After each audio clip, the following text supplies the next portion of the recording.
Фудбалската школа Фудбал Старс им олеснува на своите членови во реализирањето на редовните тренинзи и подготовките за настап во престојното првенство, со тоа што активностите почнаа да се извршуваат и на спортскиот терен кај гимназијата. Голем број млади фудбалери кои се надпреваруваат во различни категории на детската и јуниорската лига тренираат на вештачка трева под рефлектори.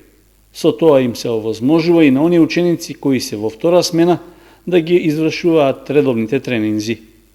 Од викендов започнуваме со лигата, веќе официјални надпревари. Ке играме. Летниот период учествувавме на повеќе турнири, континуирано работевме, имавме само мал прекин, така да надевам се дека спремни ке го почнеме првенството.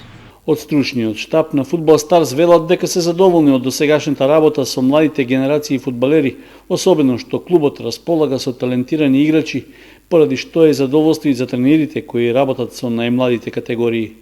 Во моментот во Фудбал Старс тренираат околу 100 деца во сите возрастни категории, кои ќе бидат и дел од екипите што ќе се надпреваруваат во младинските и детските лиги. Од оваа сезона во школата почнува со работа и екипа во женска конкуренција. Во работата на нашата школа, како тренер, се активира од денес Станкица Атанасова, која ќе работи со девојчиња, исто има интерес. Во нашата школа имаме девојчиња, така произлезе идејата да ја вклучиме и Станкица Атанасова, која е лиценциран тренер.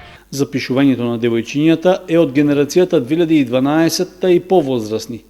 Од Фудбал Старс рекоа дека паралелно со тренинзите во Кочани ќе се одвива работата и на теренот во Горни Подлог, кој е матичен за сите екипи и каде што и сезонава, како домакини тие ќе ги играат надпреварите.